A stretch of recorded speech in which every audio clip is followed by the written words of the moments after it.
Bagley. We're having a baby.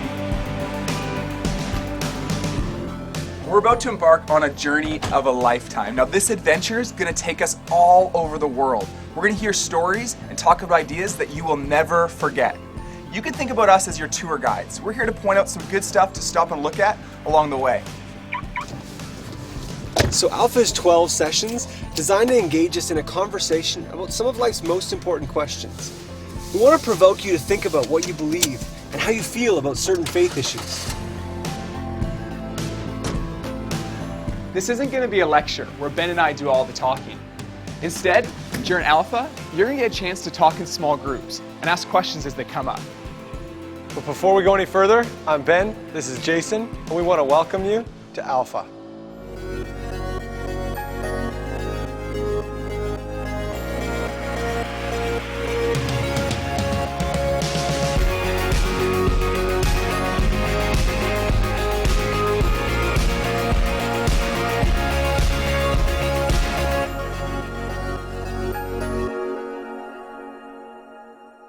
The average life expectancy in the developed world is about 80 years.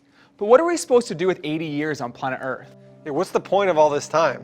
Or more importantly, is there even a point at all? Alpha is all about asking life's biggest questions.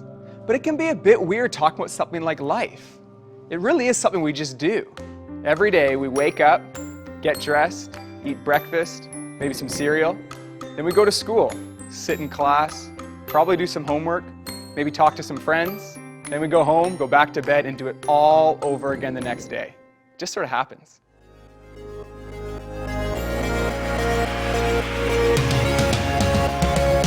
That's quite hard. I don't know.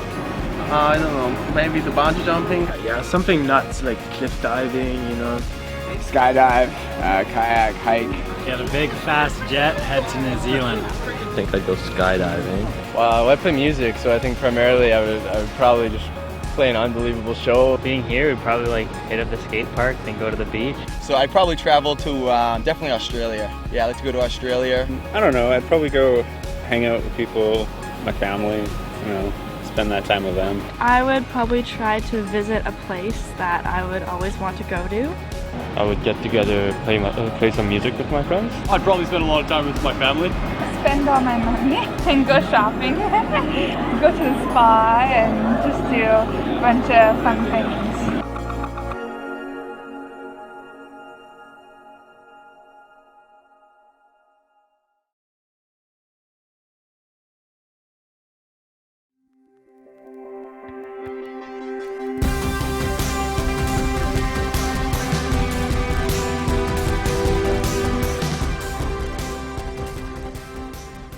If I actually only had 24 hours left to live, I wouldn't waste my time cleaning my room or washing my car or doing homework. But I think I'd find myself asking certain questions, important ones, about faith, love, and eternity. On Alpha, we're going to have some honest conversations about life and God. And we're going to look at these things from a Christian perspective. Now, I know that even mentioning Christianity brings up a lot of mixed thoughts, and that's totally okay. Yeah, when I was in high school, I remember one of my friends told me that believing in God was the dumbest thing he'd ever heard. It was like I told him I believed in Santa Claus or the Easter Bunny. Or maybe you think Christianity is boring. I know I used to think that. I thought it was all about hanging out with old people, singing old songs, drinking tea, and reciting rules from a really old book. Yeah, for me, my biggest struggle with Christianity wasn't that it was far-fetched or that it was boring. For me, I simply couldn't understand how it had any impact on my life. I remember back in grade 8, I was going through a really tough time. I felt like I didn't have any friends at school that really liked me, and I felt like no one at home understood me. I used to fight with my parents over anything. One time, when I was really upset, I don't even remember what it was about, but my dad wanted to help me pass me a Bible and recommend that I read it. But when he gave it to me, I took it and I threw it on the ground. I don't know exactly why I did it.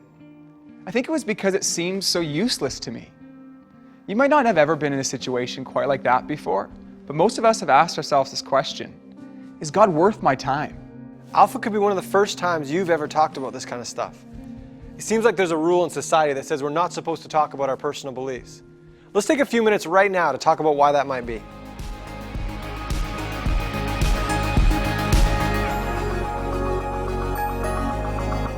For some reason, the class of things, the boundary that we draw around what religion is and what faith is we say those things are highly individual and should not be discussed and definitely should not be criticized. I don't know, I don't find it awkward, but because I'm from a place in which everyone is Catholic, so.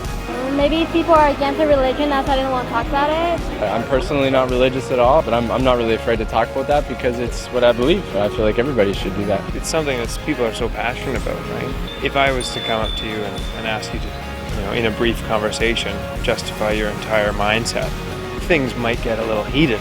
People fear being rejected.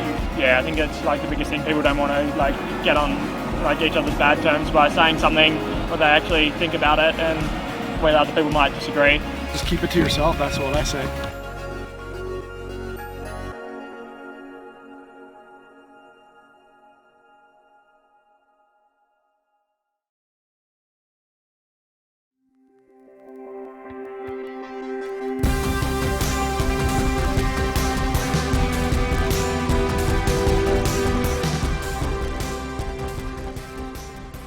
At the center of the Christian faith is a man named Jesus. He wasn't afraid to talk about issues that other people avoid. Jesus said some of the most outrageous things that I've ever heard. In John 14:6, he's quoted saying, "I am the way, the truth, and the life." This statement was controversial 2,000 years ago when Jesus first said it, and it's still controversial today. We want to crack open each of those statements and see what Jesus is saying. Jesus says, "I am the way." But what does that mean for someone to say, "I am the way"? What is he the way to? I know a man named David who has a really remarkable life. And hearing him talk about it really helps me understand this idea of Jesus being the way. When I was young, at the age of about 12, my mother had a major nervous breakdown and she was hospitalized for extended periods of time. My father also struggled with alcoholism. I had two brothers and we were basically left in many ways to raise ourselves. Going to bed at night at the age of about 12, my mother, she tried to kill herself. My father was out drinking. And I remember through my tears saying, "God, if you're there, I hate you." I so hated God. I was so angry at God. I was so filled with bitterness and resentment. Those experiences marked me, and I decided the childhood that I had was not going to be my life. At the age of 18, I committed to the idea of becoming a millionaire by the age of 30. I was this ambitious, want to be a millionaire by the age of 30 kind of guy during the day, and at night I hung out with drug users and I scored dope and dealt dope and did whatever I had to do to keep that life going. The idea of being a millionaire had been achieved. I could go where I want, when I wanted. I had way more money than I ever hoped for, but I wasn't happy. And I realized that there's still a deep darkness inside of me, a void. I have epilepsy, and for some reason, I started having seizures more frequently. We have a lady who worked for us at that time in our home. Her name is Bonnie, and she was a very sweet lady, a Christian lady. Bonnie saw me after having a seizure one day, and she called my wife and she said that God had told her to come pray for me. And I said, well, I know it's not going to do any good, but I like Bonnie. So she prayed for us. And for some reason, I cried through that process. Didn't know why I was crying, but Bonnie left and we thanked her for coming over. So the next day, I saw a friend, a neighbor, who went to the same church Bonnie does. And I asked my friend, I said, "Hey, are you going to church tomorrow?" And he says, "Yeah." I said, "Well, do you mind if I come with you?" He says, "Sure." He was quite happy to bring me. So the next morning, we're standing in church together. And as the worship music begins, for some reason, I begin crying. And I don't know why I want to cry, but I'm crying and I can't control myself. And I'm doing everything in my power not to cry, but tears are running down my face. And in that moment, for the first time, his love for me was so real. The reality that he loved me was nothing short of completely and totally mind-blowing. You might have heard of a band called Queen before. They're famous for songs like "We Will Rock You" or "Bohemian Rhapsody." Yeah, Crazy Little Thing Called Love. Another one, Bites the Dust. Right. Flash. Yeah. Under Pressure. Don't Stop Me Now. Yeah. We're the Champions. Yeah. Bicycle. Ben, we know you love to rock, Seven man. Seas of Rock. This guy loves Queen. Anyways, the lead singer. Can't Stop Loving You. The lead singer of a band, Queen, Freddie Mercury, is one of the biggest names in music. Even though he made millions of dollars and had millions of fans, those things didn't make him happy. In an interview shortly before his death, he admitted that he was lonely. He said, "You can have everything in the world and still be the loneliest man. And that's the most bitter type of loneliness. Success has brought me world idolization and millions of dollars, but it's prevented me from having the one thing we all need, a loving, ongoing relationship." When Jesus said, I am the way, he was responding to that need. He's saying, I am the way to a loving and lasting relationship with God. So I've heard of people saying that they know if something is true, but I've never heard of anyone claiming to be the truth. But Jesus goes on to say, I am the truth. I want to clarify this word truth because it could mean different things for different people. Maybe you've heard somebody say, well, that's true for you, but I don't personally believe it. Now this sounds polite, but it falls apart quickly. If we're talking about facts, if something's true, isn't it true for everyone? And if something's not true, isn't it not true for anyone? For example, imagine you find yourself on the edge of a cliff, and someone says, I believe I can fly, I'm gonna jump. You wouldn't be like, well, that might be true for you, but I don't personally believe it. No, you'd say, don't jump, you're crazy. Whether you believe in gravity or not, it's real. And when we talk about the message of Christianity, we're not talking about something that's only true for a select group of people. The author of the Chronicles of Narnia, C.S. Lewis, put it this way: Christianity is a statement which, if false, is of no importance, and if true, of infinite importance. The one thing it cannot be is moderately important. So much of the world has been shaped by people who believe that Jesus really is the truth. Some people say that faith and science can't mix, but some of the most influential voices in science throughout history have been Christians. Galileo and Copernicus, Newton and Mendel. I'm personally inspired by Francis Collins. He was the director of the Human Genome Project, a project that's at the forefront of scientific discovery about our DNA. He's one of the most respected geneticists in the world. And in one of his books, he writes about how he became a Christian without having to compromise his intellect. Some people think that any intelligent person could not believe in Jesus. But history's been influenced by brilliant men and women who believe and continue to believe that faith and science complement one another. When Jesus said that he was the truth, he was talking about more than intellectual truth. He wasn't just talking about knowing something with our minds, but also with our hearts. There's a big difference between knowing facts about someone and knowing them personally. For example, I know a lot about Oprah because Jay here doesn't stop talking about her. Yeah, pulling out the wallet. Me and Oprah, Vancouver. Seen the picture a couple times today already. Thanks, man. It's a good one. It's a good one of you and Opes. Anyways. If I saw Oprah in the street, I'd recognize her, but she wouldn't recognize me because there's a big difference between knowing about someone and actually knowing them. In Jesus, we discover that truth isn't just a set of ideas, but a person that you can know. Christianity isn't about memorizing a set of rules, but about knowing God personally through Jesus.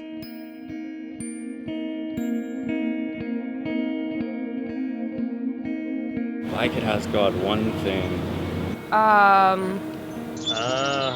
Why he chooses to base everything off faith? I'd probably just go with why.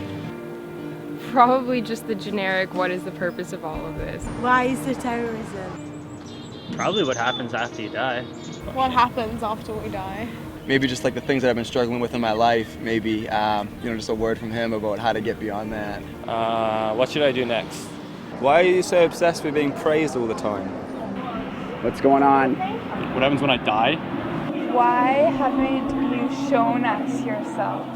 I'm interested in how the universe was created and what is after you die. Why are there so many frailties with the planet? I'd ask him, come on, tell me the truth. Is Earth really it? Is it the only life planet? Come on.